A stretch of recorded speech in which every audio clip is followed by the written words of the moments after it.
it is lying in your power to obey every lawful instruction, and I'm saying lawful instruction.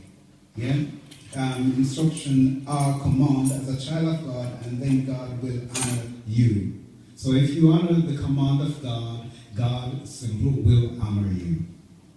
There are 3 pillars of Christian life resting. 3 pillars that a Christian life rests in.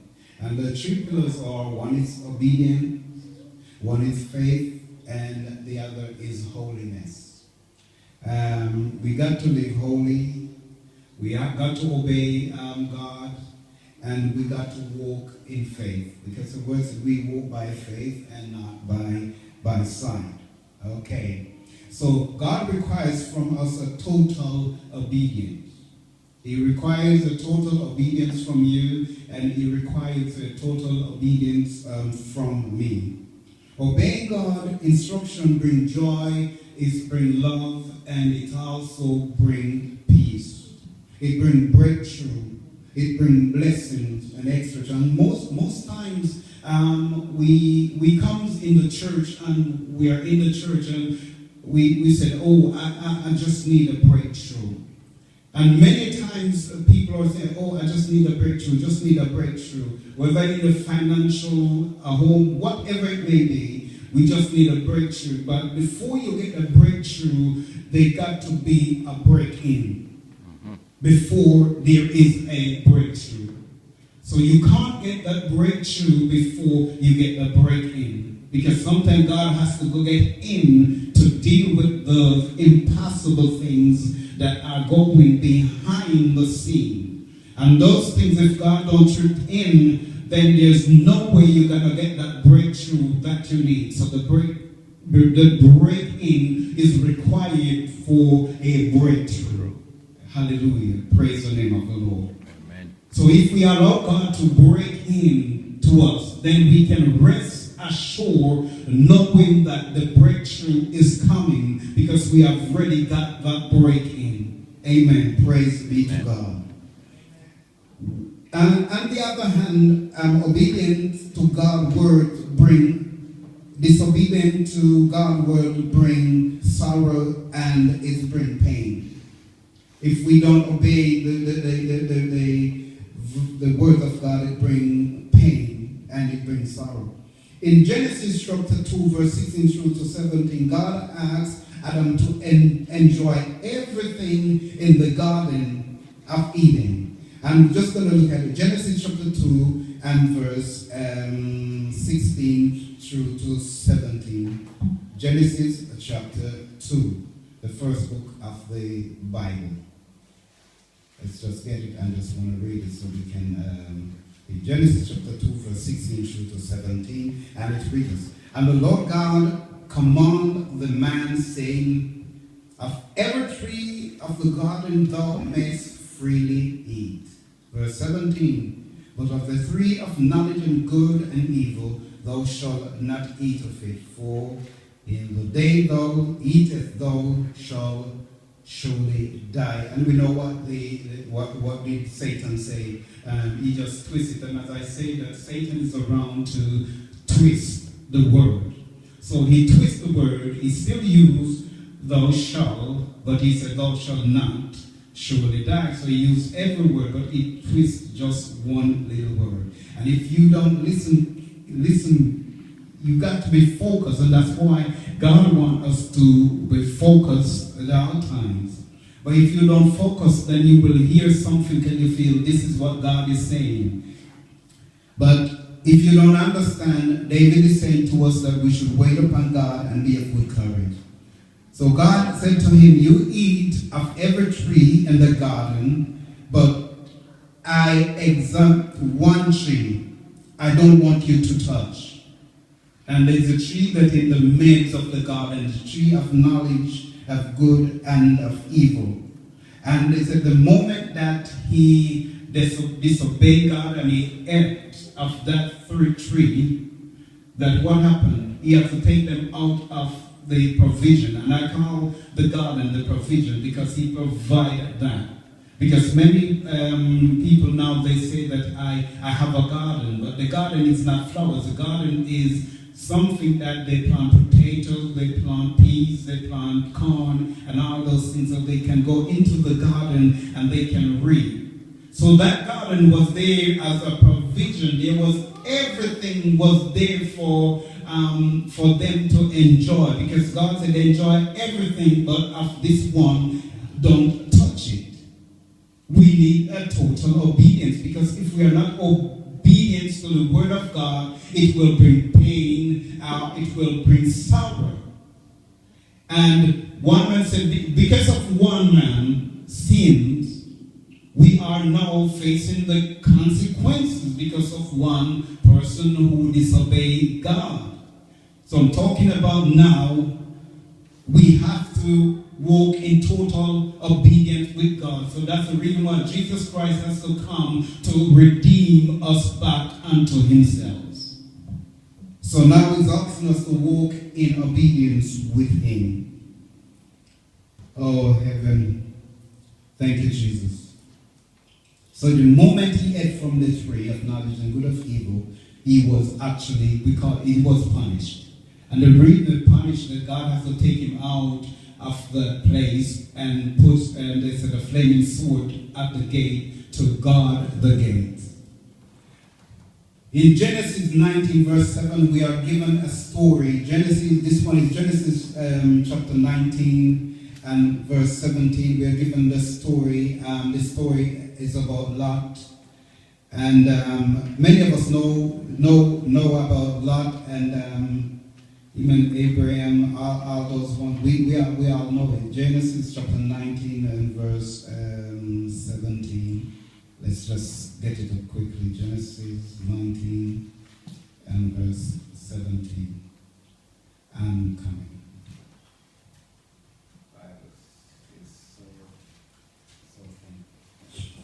Verse 17 it says, getting there. Just want to read it so you can hear it for your own self. Amen. Amen. The Bible thing is so thing nowadays. Right. Verse 17 I said, yeah? Okay. Verse 17 I said, and it came to pass when they had brought them forth aboard, and that they said unto the escape from that life, look not behind thee, neither stay thou in all the plain, escape to the mountain, lest thou be consumed. Yeah? We're talking about total obedience. So in Genesis 19:17, we are given the story of Lot where the wife disobeyed God and looked back. Yeah? Do you all know that story, right? Where she looked back and what happened? She becomes a pillar of salt. You remember that? Yes. Right. And so he said she turned a pillar of salt. But you know, today I pray that we will, instead of we become a pillar of salt, that we will receive the grace of God. Amen? Amen. That's what I want. Naaman was asked to wash in the river Jordan. In 2 Kings chapter 5 verse 4 through to 11, you can read it at your own personal time. But he was asked to go and wash in the river and be cleansed. And as he obeyed totally, he was made whole. And we know that the river Jordan, where we were told to go and wash, it was a dirty river, and he was a man of authority. So how can you send someone into that dirty river where no one else go to actually have a wash? No one washed in the river because it was dirty, but it was a command of God. And sometimes when God commands us, it doesn't look as if that is what we want, or it doesn't look. We may question God. God, is this you? Because Naaman could have questioned the prophet, because what are you sending me down in that water to do? And he said to him that you got to dip yourself 7 times in the water. Well, he could have stepped in the water and said, well, I'm going to do it, and I'm going to do it 1 time, but he obeyed and what? 7 times. And the 7th time, what is leprosy, whatever, it has been cleared and it was totally cleansed from those ailments, those sickness. Yes? Totally obedience to God. In Chronicles, Jehoshaphat obeyed the singer ordered the singer to sing, and they obeyed and got the victory from the Lord. We got to understand, Jehoshaphat could go and ask for all those army around him to now we have, they call it allies. So we could go and get them to come and fight for him. But he trusted in God. He totally obeyed God. That God say he's going to do this, so he could just rest assured that God is able to perform what he says he's going to do. And he said that he got the victory because what happened? God set ambushmen. I tell you, people, in one of them, they begin to fight their own one another and kill them own one another off. God can confuse your enemy, I'm telling you. If you obey God, he will confuse the enemy that is trying to confuse you. And we have Joash. In 2 Kings 13, verse 15 through to 17, but if you read the whole chapter with Joash, what happened that when King Elisha, when the prophet Elisha, not Elijah, but Elisha said to him to strike the ground. I remember clearly, to strike the ground. He struck the ground, I think, 3 times or 5 times, but he said you should have struck it 6 times or 5 times. But now he only could go and get the victory for one army or something like that. You can read it too. I don't want to paraphrase it, and you'll get something real bad.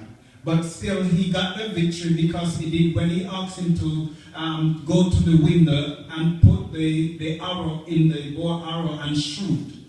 He said he did shoot, he did obey, and he did strike the ground, but he didn't strike it the amount of time that he had ordered him to strike it. If we obey God totally, we will get total victory. Joash didn't get total victory. The reason why, because he didn't obey God totally. Jehoshaphat obeyed God totally, he got the victory, total victory. Naaman obeyed God, he got the total victory because he was cleansed from his leprosy. Jehoshaphat, his enemy, had died. Now in Matthew 1 verse 24, Joseph, who had wanted to forsake Mary, when she was pregnant, out of her wedlock, went ahead with the marriage and instructed by the angel of God, and he became the earthly father of our Lord Jesus Christ. Because what? He obeyed. And we all know what happened, that he was about to put Mary away. But the angel of God come and speak to him, and he obeyed. Yeah? And he now become the most senior father that ever walked this planet, because he become the father of the Son of the living God.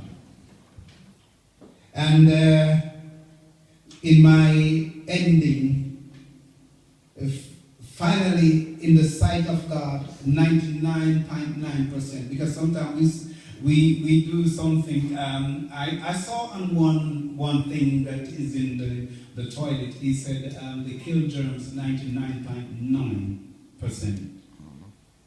I don't trust that thing. No. It's just me. I don't trust it, because 99.9 is not a total. He don't do it. You're telling me that, listen, I don't guarantee this to kill the germ. It's 99.9%. So that 0.1% can last somewhere and can contaminate whatever it is. When you're dealing with something, it got to be 100%. If someone asking you to do something, just do it 100%. If you're gonna do it 100%. 99.5 won't do. If you are serving God, don't serve God in 99.9% because what? It's not a totally serving of God. You're still holding back something. One foot is still somewhere where it should not have been. We have to realize that what it is. If you're serving God, you got to serve God 100%. I'm sold out for you, God. Because if there's a 0.1% is there, anything crop up on the day of worship or in the time of your praying your prayer, you're going to forsake that God and you're going to go to that thing. And the brink of your kneeling down to have your prayer, because you didn't commit yourself 100%, your phone ring. And what happened? You go and you pick your phone up and you answer the phone. But if you're 100% totally with God, you're going to put that aside and you're going to say, well, you know what, this is God time and I'm going to give in God 100%. When we are in the church, we still come to church, but we are still listening to hear what the word has to say. But from time to time, we take out our phone and we make a little prick on our phone. We are not taking notes. We are not taking notes. And we are not making notes. We are not reading the Bible on the phone. We are checking to see if there's a text coming. We are checking to see what is going on. Or might be we are there still doing our one little text, because I've seen it in the churches over and over and over. People are on their phones still texting. If you are giving God some time, just give God the time that He requires of you all the time for the church. If we are at the church for 2 hours, give God the 2 hours. If it's for 1 hour, just give God that hour. Totally. If it's 99%, it's not good enough for God. 99% is not good enough for God. Our obedience should be what? 100%. Our obedience to God or whatever we're doing should be 100% and not 99.99. You know, we should even read Proverbs 19 and verse 27 and pray with it with Deuteronomy chapter 28. In my closing, Proverbs chapter 19 and verse 27. Psalms, then Proverbs. Proverbs chapter what? 19? Just let's find Proverbs 19 and verse 27. Right. Verse 27, he said, "Cease, my son, to hear the instruction that causes to err from the word of knowledge. Cease, my son, to hear the instruction that causeth to err from the word of knowledge." Let me just explain this a little bit. Many of us, what happened is that we get ourselves into a place where we hear something else, that thing that we hear actually help us to move away the instruction of God from our life. Because moreover, we like to be most famous. We want to be on the top of certain things that people can always hear us. But he said we should cease our ear from hearing those things that it will become an error to people. Be very careful. Amen? Amen. Be very careful. So when we are reading, we should read the Psalm 27 and then the Deuteronomy 28. Because if we don't cease from those things that can make an error, then we can't receive what is in Deuteronomy 28. Blessed shall you be when you come in, blessed shall you be when you go out. We all want to be blessed when we come in, we want to be blessed when we go out. We want to be blessed wherever we are. In our workplace, we want to be blessed. In our school, we want to be blessed. Whatsoever we put our hands to, it shall be blessed. We all want to do something and it's going to be blessed. Whatsoever we are doing, you don't want to do something and you don't command the blessing of God upon it. Command the blessing of God upon it. And if you're obeying God, totally obeying God, if you ask God for his blessing will come. You know the reason why it will come? Because you obey him. And I'm going to stop right there.